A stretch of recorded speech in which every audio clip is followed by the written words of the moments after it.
ठीक है।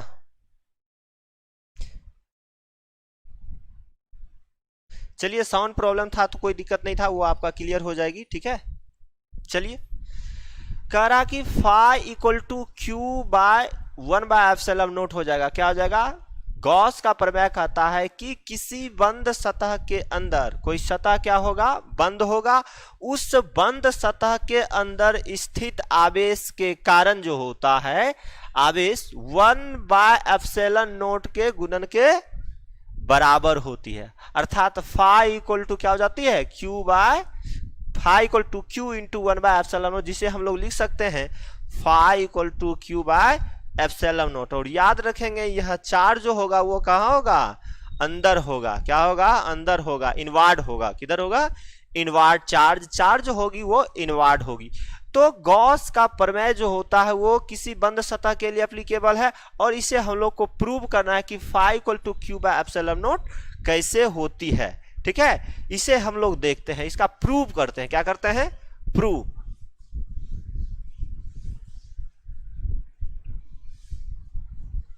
तो सबसे किसी भी चीज को प्रूव करने के लिए उसके लिए रिक्वायरमेंट आपका फिगर होता है। तो सबसे पहले आप फिगर ड्रॉ करेंगे। फिगर में क्या करते हैं कि एक चार्ज अंदर का रहा है तो एक अंदर चार्ज क्यू रख दीजिए। वहां से मान लीजिए आर डिस्टेंस पे आपका कोई पॉइंट पी हो जाएगा, इसको सेंटर को ओ कह दिए, ये डिस्टेंस आर हो जाएगा, और ये इलेक्ट्रिक फील्ड इंटेंसिटी ई हो जाएगी। और इसी से एरिया डीएस आपका निकलेगा। ये क्या हो जाएगा? एरिया डीएस हो जाएगी। क्या हो जाएगी? एरिया डीएस हो जाएगी। तो इसमें आप देख रहे हैं कि इलेक्ट्रिक फील्ड इंटेंसिटी का ये डायरेक्शन है और एरिया डीएस का भी ये डायरेक्शन है। तो इन दोनों के बीच का एंगल आपका क्या होगा? Theta equal to 0 degree issue करेगी। तो कल हम लोग विद्युतीय फ्लक्स की परिभाषा पढ़े थे कि कोई भी आवेशित है तो इस पे आप ये क्लोज सरफेस क्लोज्ड है तो इसमें क्या है? चार्ज्ड है। तो कोई भी चार्ज सरफेस पर मान लीजिए या तो उससे चार्ज रिड्यूस होगी या चार्ज उस पर कलेक्ट होती है, या तो आवेश उस पर जमा होती है या उससे निकलती है, की कुल संख्या को हम लोग विद्युतीय फ्लक्स कहे हैं। तो इससे क्या हो रहा है कि जब चार्ज है तो विद्युतीय फ्लक्स निकलेगी या क्या होगी? जमा होगी। तो इसे हम लोग क्या कहेंगे? फाई। और फाई इक्वल टू फॉर्मूला आपका क्या होता है? ईडीएस कॉस थीटा होती है। अब इसमें क्या करना है कि थीटा का वैल्यू आपको पुट आउट करनी है। तो इसे आप लिख सकते हैं phi equal to E D S cos 0 degree, और इसे क्या लिख सकते हैं? फाई इक्वल टू ये आपका कॉस 0 का वैल्यू क्या होता है? 1 होती है। तो फॉर्मूला आपका क्या बन रहा है? Phi equal to E D S बन रही है। क्या बन रही है? ई डी एस बन रही है।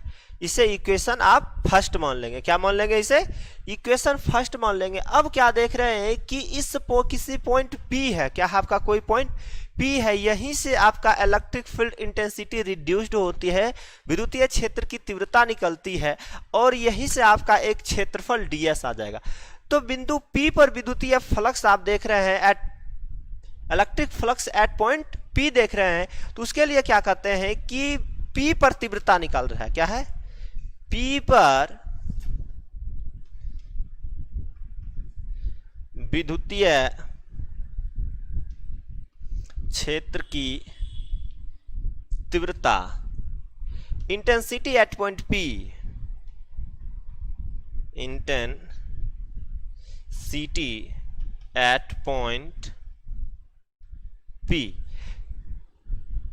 Intensity at point P E equal to formula क्या होता है? 1/4 pi epsilon naught Q by R square. क्या होती है? Intensity at point P। Intensity at any point के लिए फॉर्मूला आप अलग पढ़े थे, एट ए पॉइंट के लिए अलग फॉर्मूला, एट ए पॉइंट के लिए हम लोग निकाले थे E equal to 1/4 pi epsilon naught Q by R square. And circumference of the sphere, इसका क्या हो जाएगा कि गोले का पृष्ठीय क्षेत्रफल क्या हो जाएगा? तथा क्या लिखेगा? तथा गोले का पृष्ठीय क्षेत्रफल आपका ds, ds इक्वल टू क्या आ जाएगा? 4 pi r square. Circumference of a sphere, circumference of sphere ds equal to क्या आ जाता है? 4 पाई स्क्वायर। अब क्या कर रहे हैं, फ्रॉम इक्वेशन फर्स्ट से चलिए, किससे चलिए, फ्रॉम इक्वेशन फर्स्ट से चलेंगे, फ्रॉम इक्वेशन फर्स्ट, समीकरण फर्स्ट में। तो समीकरण फर्स्ट में आप ई का वैल्यू और ds का वैल्यू पुट आउट कर सकते हैं। चलिए पुट आउट करिए। फाई इक्वल टू फॉर्मूला आपका ई का क्या बन रहा है, 1/4 pi epsilon naught, 1/4 pi epsilon naught Q by R square बन रही है, इंटू आपका ds है, ds का क्या है 4 पाई आर स्क्वायर है, क्या है 4 पाई आर स्क्वायर बन रही है। अब इसमें देख रहे हैं कि कुछ कटने वाले हैं आपके, क्या है, इसमें कुछ कटने वाले हैं, तो उसको आप काट दीजिए। ये आर स्क्वायर है, ये आर स्क्वायर कट जाएगी, ये 4 पाई है, ये आपका 4 पाई हो कट जाएगा। तो इसमें आप क्या देख रहे हैं, बच रहा है फाई, और फाई इक्वल टू फॉर्मूला क्या बच रही है, क्यू बाय एप्सिलॉन नोट, क्या बच रही है, क्यू बाय एप्सिलॉन नोट। यही आपको क्या करना था, प्रूव्ड करना था, क्या करना था, प्रूव्ड करना था। ये आपका प्रूफ है, क्या है, प्रूफ है। गॉस थ्योरम बहुत ही आसान है, गॉस थ्योरम क्या है, बहुत ही आसान है, एकदम सिंपल है, ठीक है। राजकुमार बंसी, ठीक है, इनियार से good evening, Chanda Kumari good evening, Rajiv Kumar good evening, Ankit good evening, good evening all of you. सभी आदमी फटाफट जुड़िए और ऑनलाइन क्लास का अध्ययन करिए। सबसे पहले आप लोग एक बात समझने की कोशिश करिए, कोई भी एजुकेशनल स्टडी सेंटर जहां होती है उसका आप मेंबर पहले होते हैं, तब वहां आप स्टडी करते हैं। जो भी मान ली बच्चे हैं अगर स्टडी करना चाह रहे हैं पीथी फिजिक्स क्लासेस ऋषभ सर से, तो एट फर्स्ट सबसे पहले क्या करना होता है कि आपको यूट्यूब चैनल पे जाके, जहां से आप लाइव क्लास देख रहे हैं, तो उसे मेंबर बनने के लिए सबसे पहले आपका सब्सक्रिप्शन की जरूरत होती है।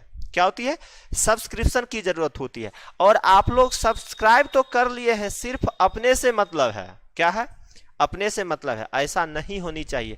आपके संपर्क में जो भी हैं उस सब को बताना है कि भाई ऑनलाइन क्लास चल रहा है ऋषभ सर का फिजिक्स का, आप लोग वहां ऑनलाइन प्लेटफॉर्म आपका है, उसमें सर्च मारना है, यूट्यूब पे जाके सर्च मारना है, ऋषभ सर फिजिक्स मारना है, आपका चैनल खुल जाएगा। क्या खुल जाएगा, चैनल खुल जाएगा। उसको आप सब्सक्राइब कर लेंगे तो जब भी हम ऑनलाइन होंगे तो आपको नोटिफाइड हो जाती है, नोटिफिकेशन आपके मोबाइल पे आ जाती है कि ऑनलाइन क्लासेस स्टडी चल रही है, तो आप वहां से वॉच कर सकते हैं, ठीक है। तो सब्सक्रिप्शन बहुत जरूरी है, इसलिए सब्सक्राइब करना ना भूलें, खुद करिए, औरों को बताइए। चलिए, इसमें जो आप पढ़ रहे हैं ये गॉस थ्योरम जो हम आपको बताए हैं, ये गॉस थ्योरम समझने में किन्हीं को कोई दिक्कत हो रही है, प्रॉब्लम हो रही है, तो आप बताइए कि सर प्रॉब्लम हो रही है, मैं फिर से बताने की कोशिश करूंगा, ठीक है। चलिए एक बार मैं पुनः इसे रिवाइज करता हूं। इसमें क्या है कि कह रहा है आपका गॉस थ्योरम, क्या कह रहा है, गॉस का प्रमेय क्या है।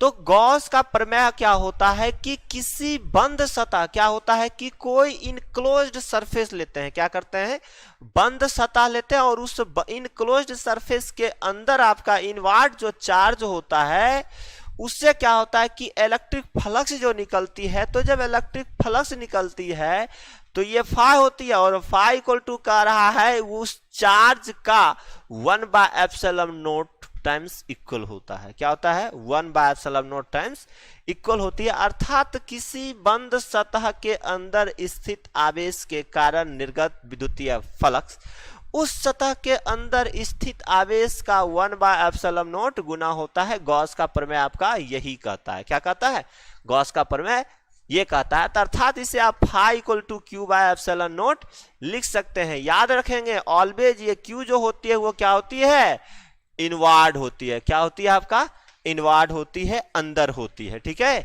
तो इसे हम लोग क्या करना है कि इसे प्रूव करना है। तो प्रूव करने के लिए करते क्या है, तो सबसे पहले हम फिगर ड्रॉ किए। फिगर क्या किए, कह रहा है कि बंद सतह, तो बंद सतह ले लिए।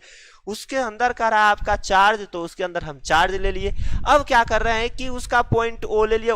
पॉइंट ओ से क्या किए हैं कि हम लोग इलेक्ट्रिक फील्ड इंटेंसिटी रिड्यूस्ड किए हैं, विद्युतीय फ्लक्स निकाले हैं, तो इसकी तीव्रता आपका क्या हो जाएगा, ई हो जाएगा। अब ये सरकमफेरेंस के स्फीयर के एरिया पर आपका पॉइंट क्या हो जाएगा, पी, और इसका एरिया क्या हो जाएगा, क्षेत्रफल आपका ds हो जाएगी, और ये ओ से पी तक का डिस्टेंस क्या हो जाएगा आपका, आर हो जाएगा।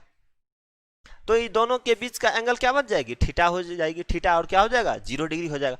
तो हम लोग जान रहे हैं कि विद्युतीय flux phi equal to formula कल हम लोग पढ़े थे, phi equal to ds cos theta. Theta का वैल्यू पुट आउट किए तो phi equal to ds cos 0, और जान रहे हैं कि cos आपका 0 का वैल्यू क्या होती है, 1 होती है। तो फाई इक्वल टू क्या हो जाएगा आपका, eds हो जाएगी। अब क्या कर रहे हैं कि P से ही निकल रहा है ना, तो बिंदु P पर विद्युतीय क्षेत्र की तीव्रता E equal to electric field intensity at point P, E equal to आपका formula 1/4 pi epsilon naught Q by R square होती है, लिख दिए। एंड गोले का पृष्ठीय क्षेत्रफल सरकमफेरेंस ऑफ ए स्फीयर आपका क्या होता है, 4 पाई स्क्वायर। इक्वेशन फर्स्ट में हम लोग इसको क्या वैल्यू पुट आउट कर दिए, सिंप्लीफाई होके कट गया। अब गॉस थ्योरम का एप्लीकेशन पढ़ने से पहले सबसे पहले हम क्या करते हैं कि गॉस थ्योरम का कुछ केसेस बनता है, उस केस के बारे में हम लोग जानते हैं। तो सबसे पहले हम यह जाने कि नोट 1 में जान रहे हैं कि इसमें क्या होता है कि बंद सतह, मान लीजिए आपका क्या हो सकता है, घन हो सकता है, नहीं घन के किसी एक पृष्ठ से निकल सकता है या संपूर्ण पृष्ठ से निकलता है। तो घन के एक पृष्ठ से गुजरने वाला विद्युतीय फ्लक्स जो होगा वो आपका फाई इक्वल टू क्या हो जाएगा, Q बाय 6 एप्सिलॉन नॉट होती है। क्या हो जाएगी, घन के अगर किसी एक पृष्ठ से अगर गुजर रहा है विद्युतीय फ्लक्स, तो फाई इक्वल टू फॉर्मूला आपका उसमें क्या मेंशन करिएगा, Q बाय 6 एप्सिलॉन नॉट। तथा अगर घन से अगर गुजरने वाला विद्युतीय फ्लक्स हो जाएगा तो उसका अष्टक होती है, तो इसलिए फाई इक्वल टू फॉर्मूला आपका Q बाय 8 एप्सिलॉन नॉट हो जाती है। क्या हो जाती है, 8 एप्सिलॉन नॉट हो जाती है। तथा किसी फलक के एक पृष्ठ से गुजरने वाला अगर किसी एक फलक आएगा तो उससे गुजरने वाला विद्युतीय फ्लक्स आपका phi equal to Q by 24 epsilon naught होती है। क्या होती है, 24 एप्सिलॉन नॉट होती है। अब इसमें आप लोगों को एक चीज समझना होगा कि गॉस के प्रमेय का इंपॉर्टेंस क्या है, importance of Gauss theorem. Gauss के प्रमेय का महत्व क्या है, उसके महत्व को समझते हैं, इंपॉर्टेंस ऑफ गॉस थ्योरम। ठीक है, चलिए देखते हैं उसके बारे में क्या होता है। आप लोगों को कल से ही हम बता रहे हैं कि विद्युतीय फ्लक्स जो निकल रहा है वो किस पर निकल रहा है, बंद सतह से निकल रहा है। गॉस का प्रमेय भी क्या है, बंद सतह।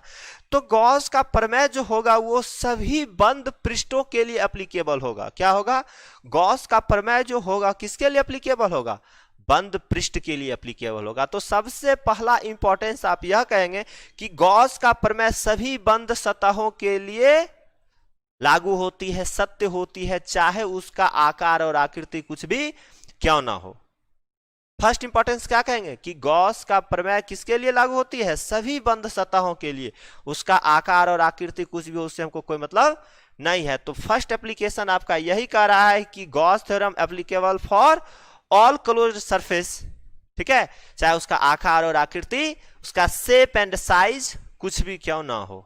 ठीक है, उससे हमको कोई फैक्ट नहीं है। सिर्फ सतह क्या होनी चाहिए, सरफेस आपका इनक्लोज होनी चाहिए, क्लोजिंग सरफेस होनी चाहिए। ठीक है, तो फर्स्ट इंपॉर्टेंस आपको यह याद रखना होगा।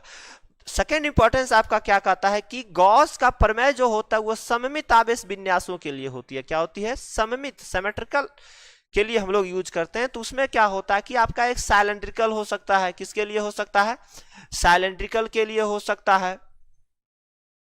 ठीक है, सीट के लिए हो सकता है, स्फीयर के लिए हो सकता है। क्या हो सकता है, तो गॉस का प्रमेय जो होता है वो सममित आवेश विन्यासों में आपके खोखले गोले हो सकते हैं, बेलन हो सकता है और समतल चादर हो सकता है। ठीक है, अब क्या होता है कि गॉस, नेक्स्ट एप्लीकेशन में आप लोग यह देखेंगे कि गॉस के प्रमेय के लिए जिस पृष्ठ का चयन किया जाता है उसे हम लोग गॉसियन सरफेस कहते हैं। क्या कहते हैं, गॉस के प्रमेय के लिए जिस पृष्ठ का चयन किया जाएगा उस सरफेस को आप क्या कहेंगे, गॉसियन सरफेस कहेंगे। गॉस के प्रमेय के लिए किसका प्रयोग किया जाता है, जिस पृष्ठ का प्रयोग किया जाएगा उसको क्या कहिएगा, गॉसियन। ऑब्जेक्टिव होती है,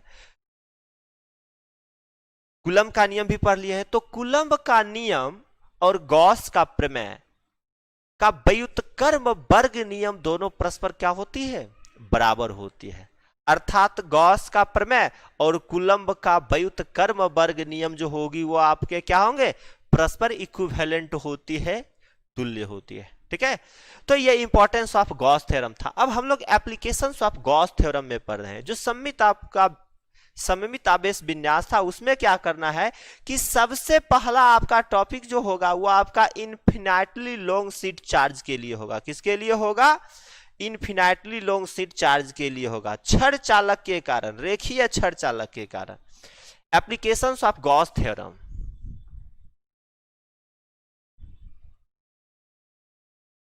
applications of Gauss theorem, Gauss के प्रमेय का अनुप्रयोग।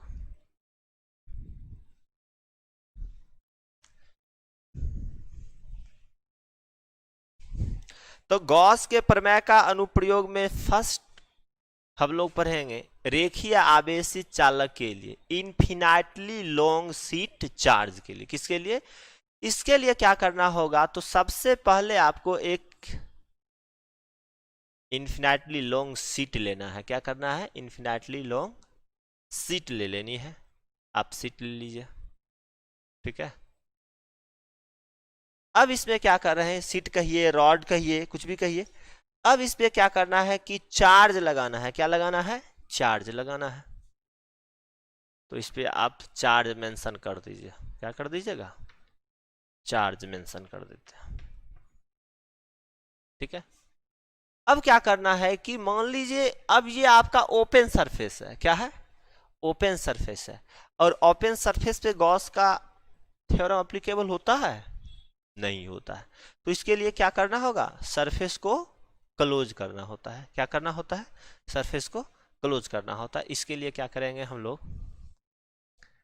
एक साइलेंडर बनाएंगे। क्या करेंगे, एक साइलेंडर बनाएंगे। क्या करेंगे, एक साइलेंडर बनाते हैं।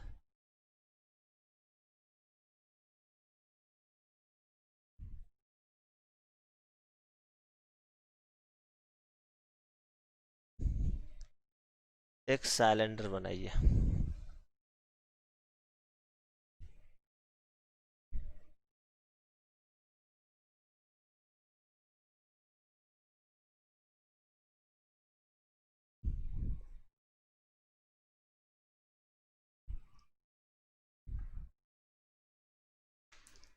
इसकी लंबाई L हो जाएगी,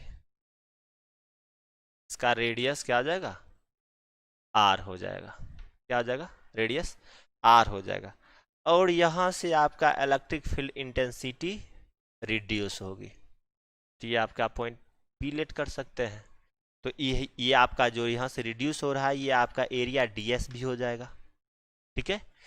अब ये भी हो सकता है कि यहाँ से भी निकल सकता है इलेक्ट्रिक फील्ड इंटेंसिटी, तो एरिया DS आपका ये भी हो जाएगा। ये भी पॉसिबल है कि यहाँ से भी निकल सकता है, तो ये भी आपका इलेक्ट्रिक फील्ड इंटेंसिटी हो जाएगा। और ये एरिया भी आपका हो जाएगा, हो जाएगा नहीं। तो आप एरिया अलग अलग है तो इसको DS1 कह दीजिए, इसको DS2 कह दीजिए, इसको DS3 कह दीजिएगा। लेकिन इलेक्ट्रिक फील्ड इंटेंसिटी जो होगा सब वो क्या जाएगा आपका, ई ही रह जाएगी, ठीक है। लीनियर चार्ज डेंसिटी आप लोग पढ़े थे, क्या पढ़े थे, लीनियर चार्ज डेंसिटी को हम लोग लैम्डा कहते। तो सबसे पहले क्या कर रहे थे, करते हैं कि कोई भी सरफेस होता है उस पे हम लोग इलेक्ट्रिक फील्ड इंटेंसिटी निकालते हैं। तो इलेक्ट्रिक फील्ड इंटेंसिटी आप जब ही आ जाएगा तो इसके लिए आपको क्या हो रहा है, इलेक्ट्रिक फ्लक्स पास आउट होगा। जब इलेक्ट्रिक फ्लक्स पास आउट होगा तो यहाँ आप देख रहे हैं DS2 पर आपका एंगल 0 होगा, DS1 पर 90 डिग्री होगा और DS3 पर भी आपका 90 डिग्री होगा। तब ये आपका क्या है, क्लोज सरफेस है। और इसके टोटल सरफेस पे निकालने के लिए कह रहा है, तो इसके लिए हम लोग पढ़े थे कि सिंबल ऑफ इंटीग्रेशन का प्रयोग करेंगे इलेक्ट्रिक फ्लक्स निकालने के लिए। तो इलेक्ट्रिक फ्लक्स फाई और फाई इक्वल टू फॉर्मूला क्या हो जाएगी, symbol of integration EDS cos theta आ जाएगी। क्या आ जाएगी, EDS cos थीटा। ये आप सबके लिए बराबर है तो ये बाहर कर लीजिए। आपको फाई इक्वल टू क्या लिखेंगे, E symbol of integration DS1 cos क्या हो जाएगा आपका, 90 degree plus D S cos कितना डिग्री हो जाएगा 0 degree plus D S cos कितना डिग्री यहाँ आ जाएगा 90 डिग्री आ जाएगी चलिए फाई इक्वल टू फॉर्मूला आप क्या लिखेंगे ई ये क्या आ जाएगा कॉस 90 क्या होता है आपका 0 होती है कॉस 0 क्या होती है 1 होती है फिर कॉस 90 आपकी क्या हो जाएगी 0 हो जाएगी तो ये जाएगा आपका क्या बच जाएगा DS2।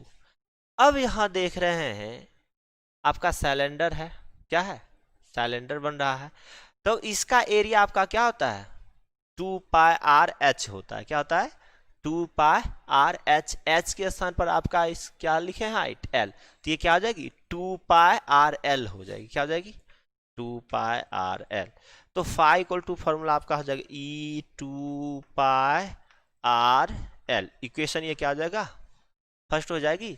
अब ये एप्लीकेशंस ऑफ गॉस थ्योरम पर है तो गॉस थ्योरम का यूज एनी हाउ में इसमें होना है क्या है अकॉर्डिंग टू जीटी क्या कहेंगे अकॉर्डिंग टू जीटी गॉस के प्रमेय से गॉस का प्रमेय क्या कहता है आप पहले से पढ़ चुके हैं गॉस का प्रमेय फाई कहता है और फाई इक्वल टू फॉर्मूला आपका क्या होता है क्यू बाय एप्सिलॉन नोट होती है फाई इक्वल टू फॉर्मूला क्या होता है क्यू बाय एप्सिलॉन नोट होता है और ये क्यू क्या होती है आप आवेश देख रहे हैं ये चार्ज है ये लीनियर चार्ज डेंसिटी है लीनियर चार्ज डेंसिटी को आप लेमडा कहते हैं और लेमडा इक्वल टू फॉर्मूला आपका क्यू बाय एल आया था क्या आया था क्यू बाय एल और इसे सिंप्लीफाई करेंगे तो क्यू इक्वल टू क्या लिख सकते हैं लेमडा एल तो क्यू के बदले में आप लेमडा एल लिख सकते हैं और में इसे आप लिखिएगा फाई इक्वल टू क्यू के बदले में क्या लिखना है lambda L by epsilon not equation second हो जाएगी इक्वेशन क्या हो जाएगी आपकी इक्वेशन सेकेंड हो जाएगी। अब देख क्या रहे हैं कि इक्वेशन फर्स्ट और इक्वेशन सेकेंड का लेफ्ट बराबर है तो राइट भी आपके क्या होंगे बराबर होंगे ठीक है तो फ्रॉम क्या करिएगा फ्रॉम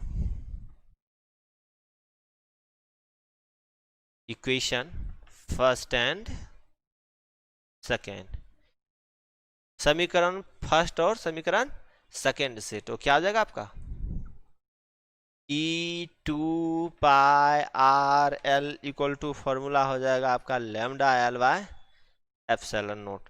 अब इसमें देख रहे हैं कुछ आपका कट रहा है क्या हो रहा है कट रहा है ये आपका एल से एल ये कट जाएगा तो आपका इलेक्ट्रिक फील्ड इंटेंसिटी निकालना है ई इक्वल टू उधर ये मल्टीपल में उधर जाके क्या आ जाएगा 2 पाई आर ये लेमडा बाय एप्सिलॉन नोट हो जाएगी और इसे आप सिंप्लीफाई करेंगे तो ई इक्वल टू क्या लिखेंगे 1/2 pi epsilon naught lambda by R ये आपके फॉर्मूला हो गए क्या हो गए फॉर्मूला किसी रेखीय आवेशी क्षण चालक के कारण या अनंत लंबाई का आवेशी क्षण चालक होगा वो गॉस का एप्लीकेशन होगा उसके लिए फॉर्मूला आपका E equal to 1/2 pi epsilon naught lambda by R हो जाएगी। और बोर्ड के एग्जाम में यह क्वेश्चन मोस्ट इंपॉर्टेंट होती है।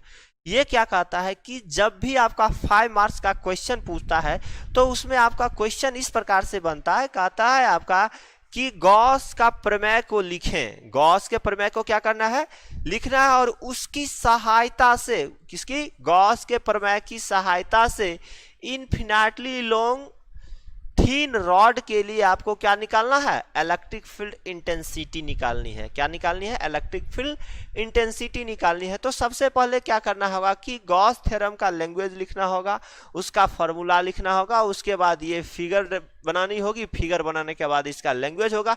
इसमें लैंग्वेज देखिए किसी भी चीज का डेरिवेशन से पहले लैंग्वेज बनाया जाता है। सबसे पहले आप यहाँ जो फिगर आप जो मेंशन किए हैं उसको आपको कंसीडर करना होता है। अगर हिंदी में लिखना है तो आप लिख सकते हैं कि माना कि एल लंबाई का एक आवेशी क्षण चालक लिए एक चालक छड़ लिए हैं जिस पर आवेश आपका Q है।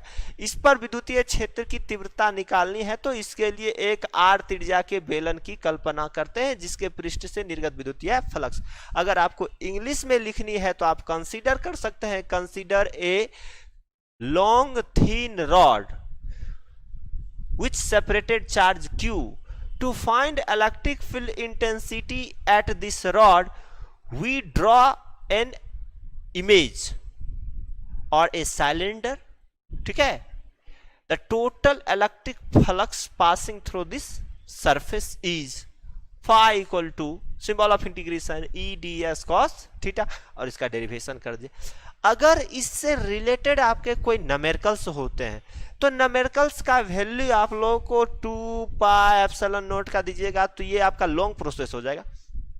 इसमें करना क्या है सो समझिए कि इसमें 2 से मल्टीपल कर दीजिए, ठीक है, नंबरेटर और डिनोमिनेटर में 2 से क्या कर दीजिए आप मल्टीपल कर दीजिए। तो इसके लिख सकते हैं आप E equal to 1/4 pi epsilon naught 2 lambda by R लिख सकते हैं, कोई दिक्कत नहीं है। और 1/4 पाई एप्सिलॉन नॉट का आप लोग वैल्यू जानते हैं, वो क्या होती है 9 × 10⁹ 9 × 2 लैम्डा बाय क्या हो जाएगा आपका आर हो जाएगा। अब इससे आप क्या करेंगे मल्टीपल कर देंगे, तो ये क्या हो जाएगी 18 हो जाएगी। E इक्वल टू आपका लिख सकते हैं 18 × 10⁻9 लैम्डा बाय आर। जब न्यूमेरिकल्स बनाना हो तो ये डायरेक्ट फॉर्मूला पुट कर देंगे और आपको न्यूमेरिकल्स बन जाएगी। तो समझने में किन्हीं को कोई प्रॉब्लम हो रही है? अगर प्रॉब्लम हो रही है तो आप कमेंट बॉक्स में अपना प्रॉब्लम कमेंट करिए, मैं उसे फिर से रिवाइज करूंगा, ठीक है। फटाफट कमेंट कीजिए अगर किन्हीं को कोई प्रॉब्लम है। 1 मिनट आप देख लीजिए, अगर किन्हीं को कोई प्रॉब्लम लग रहा है तो आप कमेंट करिए कि सर प्रॉब्लम हो रही है, आप फिर से बताइए, या जो जिस भी आपके लाइन में प्रॉब्लम है वो प्रॉब्लम मैं सॉर्ट आउट कर दूंगा। अगर आपके प्रॉब्लम नहीं है तो नेक्स्ट टॉपिक की ओर हम लोग चलेंगे, ठीक है। आप 1 मिनट में इसे देख लीजिए सबको।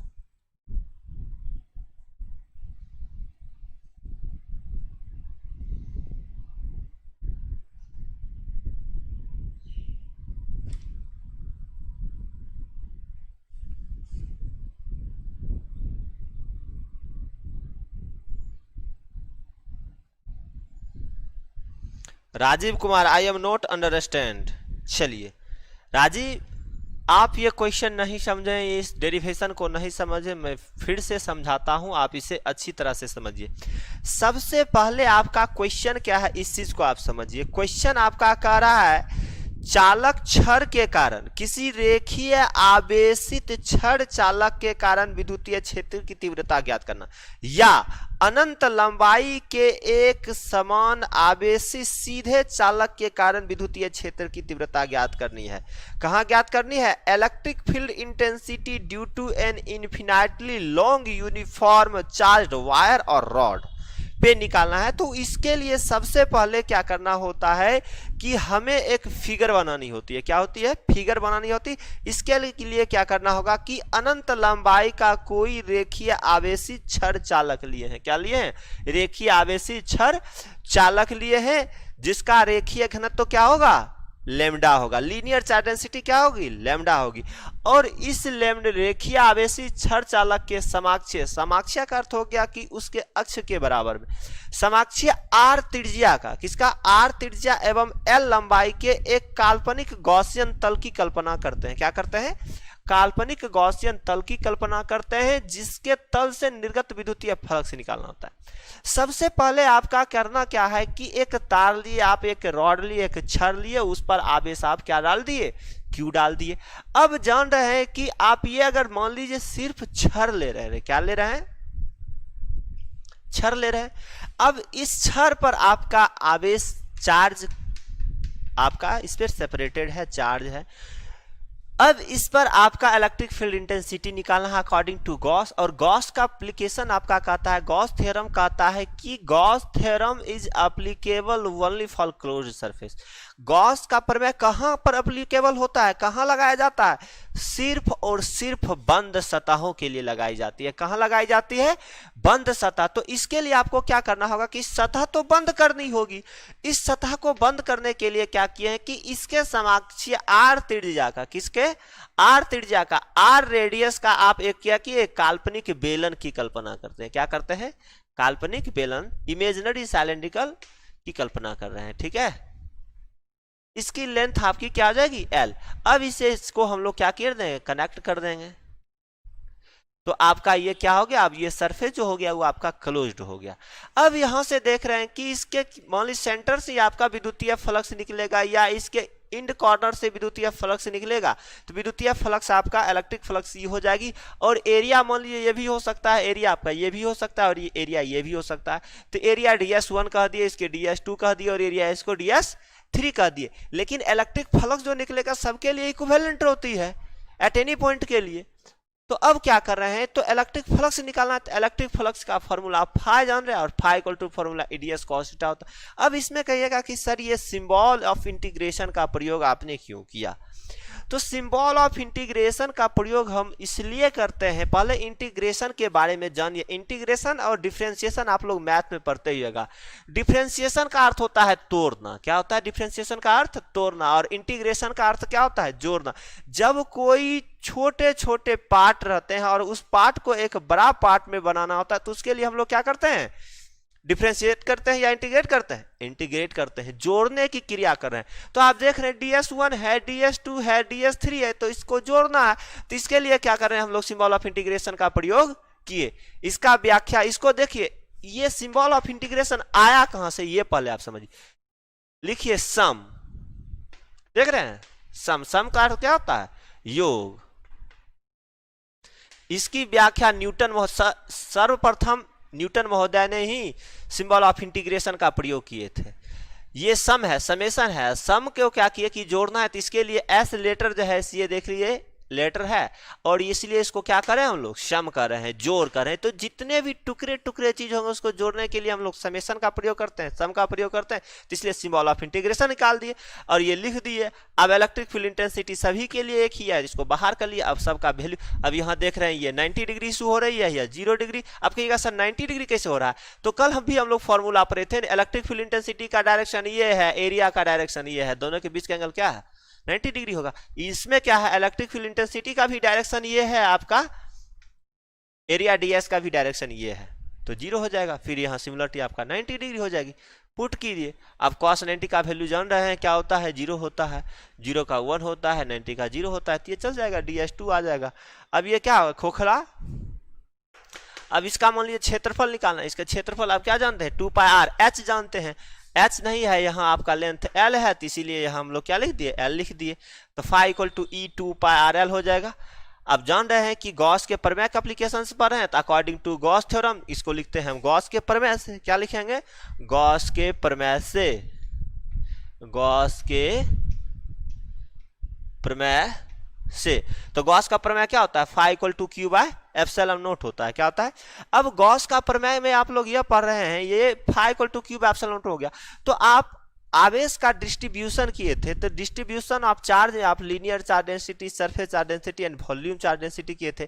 तो रेखीय, ये क्या है, रेखा के अकॉर्डिंग है, तो इसके लिए फॉर्मूला लगाइएगा कि नहीं लगाइएगा। तो आप फॉर्मूला जान रहे, इसके लिए पढ़े थे, इसको लैम्डा कहते हैं, lambda equal to formula Q by L पढ़े थे। तो ये आपका क्यू इक्वल टू क्या हो जाएगी, लैम्डा एल।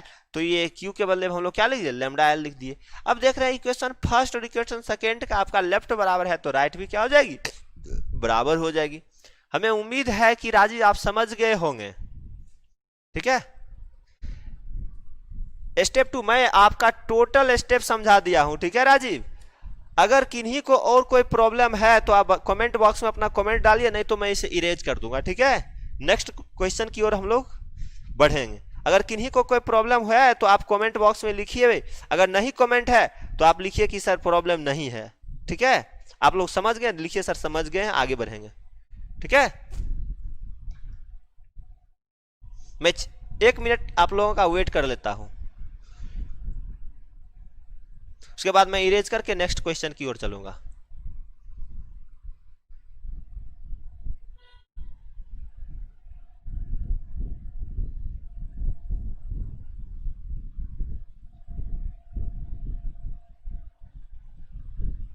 चलिए, किन्हीं को कोई प्रॉब्लम नहीं हो रही है, मैं इसे इरेज करता हूं, नेक्स्ट क्वेश्चन की ओर चलता हूं।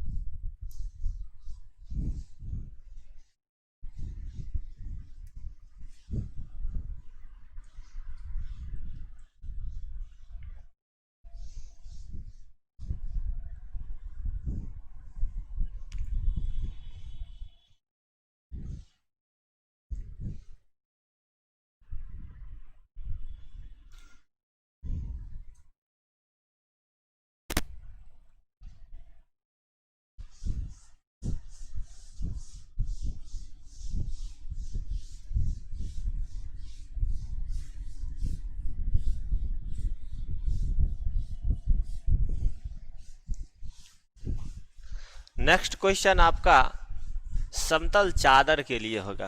क्या होगा? इलेक्ट्रिक फील्ड इंटेंसिटी कहाँ निकालना होगा? यूनिफॉर्म सीट के लिए निकालना होगा। कहाँ निकालना होगा? अगला क्वेश्चन आपका, किसी आवेशी समतल चादर के कारण विद्युतीय क्षेत्र की तीव्रता होगी। नेक्स्ट क्लासेस से आप लोगों का जो क्वेश्चन होगा वो स्क्रीन पर डिस्प्ले हो जाएगा, ठीक है। नेक्स्ट डे से आप लोगों का जो भी क्वेश्चन होगा वो स्क्रीन पे आपका डिस्प्ले हो जाएगा, जिससे कि आप लोगों को समझने में ज़्यादा परेशानी नहीं होगी, ठीक है। चलिए, अगला आपका क्या हो जाएगा क्वेश्चन, समतल चादर के लिए। तो सबसे पहले क्या करना होगा कि समतल चादर बनानी होगी। क्या करनी होगी? समतल चादर बनानी होगी। वहां रेखीय था तो यहां आपका क्या हो जाएगा? पृष्ठीय हो जाएगा। क्या हो जाएगा? पृष्ठीय हो जाएगा। इस पे अभी आपका लेना होगा।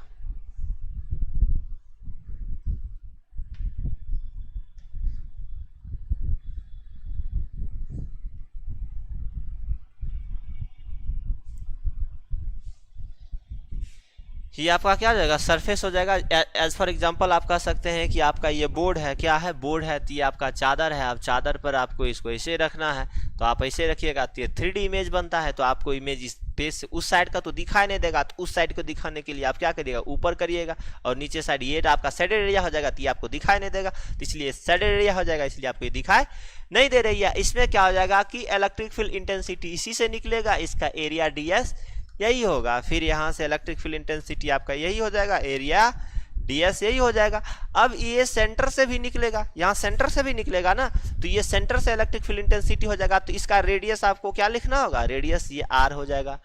नहीं, सिमिलरिटी आपका इसको ds1 मानेंगे तो यहाँ आपका इस पर ds2 हो जाएगा, तो ये आपका ds3 हो जाएगा। सिमिलरिटी यहाँ देख रहे हैं कि यहाँ एंगल आपका दोनों का डायरेक्शन एक है, तो थीटा इक्वल टू यहाँ आपका 0 डिग्री आ जाएगी, यहाँ 90 डिग्री। ये देख लिए बोर्ड का ऐसे है तो आपका 90 डिग्री इशू हो रही है, तो थीटा इक्वल टू आपका यहाँ क्या आ जाएगा? 90 डिग्री, और यहाँ थीटा इक्वल टू फिर आपका क्या आ जाएगा? 0 डिग्री आ जाएगा। अब सबसे पहले क्या करना है कि ये आपका सीट तो बना दिए, अब इस सीट को क्या करना है? चार्ज करना है, आवेशित करना है। तो इस पर आपको सब पर चार्ज लगा देना है। क्या कर देना है? चार्ज लगा देना है।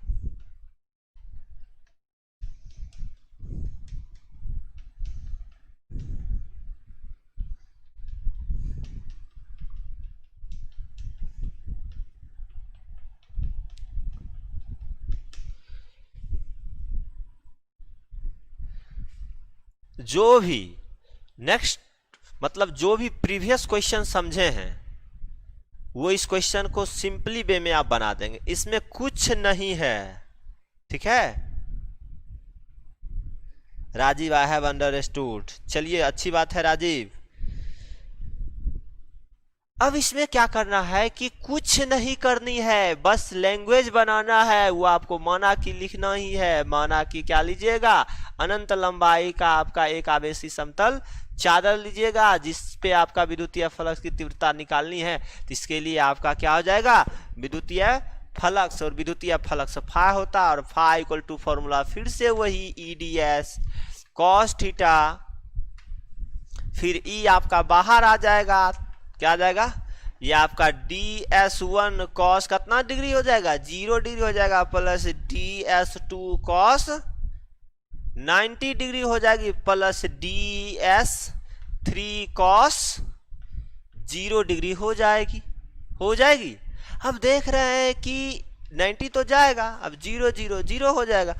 अब ये क्या लिखिएगा? φ इक्वल टू E अब आपका क्या लिखेगा, ds1 प्लस ds2। अब ये देख लीजिएगा, ये आपका क्या है, ds1 और ds3 ना, 2 नहीं सॉरी, ds3 दोनों इक्विवेलेंट है, तो इसको आप ds कह सकते हैं। अब ds कह सकते हैं, क्या कह सकते हैं इसको, ds कह सकते हैं। तो ये 2ds हो जाएगा, क्या हो जाएगा, 2ds हो जाएगा। और ये समतल चादर है, तो ये समतल चादर का कोई फॉर्मूला नहीं होती, तो इसको आप डायरेक्ट लिख सकते हैं, phi equal to 2e ds।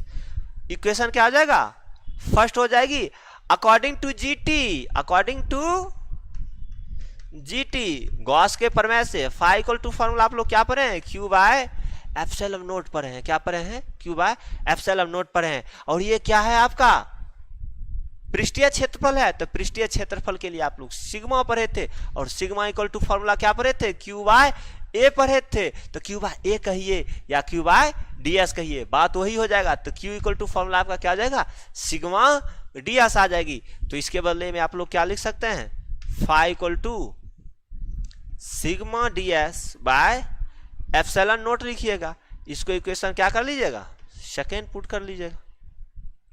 फिर से इक्वेशन फर्स्ट का लेफ्ट, इक्वेशन सेकेंड का लेफ्ट बराबर है, तो क्या लिखिएगा, फ्रॉम फर्स्ट एंड सेकेंड क्या हो जाएगा, 2EDS equal to sigma ds by epsilon naught आ जाएगी। अब क्या करना है, ds अपने घर को जाएगा, इलेक्ट्रिक फील्ड इंटेंसिटी निकालना है, तो electric field intensity E equal to क्या आ जाएगा, सिग्मा बाय 2 एप्सिलॉन नोट हो जाएगा। तो समतल चादर के लिए भी आपका फॉर्मूला आ जाएगा, सिग्मा, ये electric field intensity E equal to sigma by 2 epsilon naught आ जाएगी, क्या आ जाएगी, 2 एप्सिलॉन नोट आ जाएगी। इसमें अब क्या करना होगा, सो देखना है, इसमें आपका केस बनेगा, क्या बनेगा, केस बनेगा। अब ये क्या हो सकता है कि आपका ये समतल चादर है, ये मान लीजिए 2 भी हो सकता है। अब मान लीजिए आपका एक समतल चादर आपका एक ये हो जाएगा, फिर आपका एक ये हो जाएगा, इसको A कहिए, इसको B कहिए। ये भी हो सकता है कि एक पर पॉजिटिव होगा, एक पर निगेटिव होगा। तो इसमें क्या हो जाएगा कि एक इनवर्ड होगा और एक आपका आउटवर्ड होगा, और एक सेंट मान लीजिए ये तो आपका एक सरफेस हो जाएगा। तो सरफेस के लिए हम लोग फॉर्मूला तो निकाल ही लिए हैं, सिग्मा बाय 2 एप्सिलॉन नोट निकाली है। अब इनवर्ड और आउटवर्ड निकालना है, क्या निकालना है, इनवर्ड निकालना है और आउटवर्ड निकालना है। तो आई होप आप लोग इसको समझ गए होंगे। अगर नहीं समझे हैं कोई भी पर्सन, तो आप कमेंट बॉक्स में अपना कमेंट लिखिए कि सर नहीं समझे हैं, फिर से बताएंगे। अगर समझ गए हैं तो वो भी लिखिए, ठीक है। नेक्स्ट क्लास में हम लोग क्या करेंगे कि इसका आपका केसेस, और पुनः एक बार इसको अगर आप लोग नहीं समझे होंगे तो इसे हम एक बार समझाने की कोशिश करूंगा, आप लोग अच्छी तरह से समझ गए होइएगा, ठीक है। मैं आप लोगों को आज जाते जाते एक कोर्स सुनाता हूं, ठीक है। आप लोग एक कोर्स सुनिए, कोट देखिए, इनर्जेटिक कोर्स आपको आज सुनाएंगे। आप लोग एनर्जी अपना खो रहे हैं, इनर्जेटिक होके नहीं पढ़ रहे हैं, इसीलिए आप लोग का कमेंट क्विक नहीं आ रहा है। इनर्जेटिक होके पढ़िएगा ना, तो आपका जो क्वेश्चन नहीं भी बनने वाली होगी वो क्वेश्चन आपसे बन जाएगी, ठीक है। इसलिए इनर्जेटिक होना है, क्या होना है, इनर्जेटिक होना है। इनर्जेटिक बहुत बड़ा रोल प्ले करता है आपके डेली लाइफ में, ठीक है। तो सबसे पहले आपके स्क्रीन पर रहा ये आपका कोर्स, ठीक है। देखिए क्या आपका कोर्स कर रहा है, तैरना सीखना है तो पानी में उतरना ही होगा, किनारे पर बैठकर कोई गोताखोर नहीं बनता। क्या समझे, अगर आपको तेज बनना है, ज्ञानी बनना है, तो उसके लिए आपको क्या होगा, पढ़ना होगा।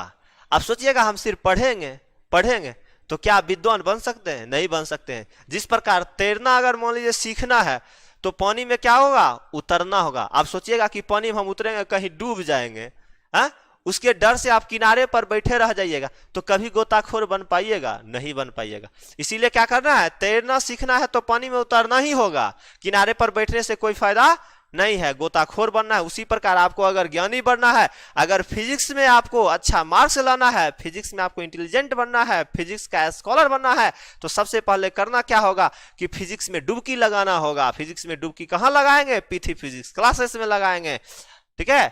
पढ़ते रहिए, देखते रहिए नेक्स्ट एपिसोड का क्लास। तब तक के लिए आप सबों को शुभ रात्रि।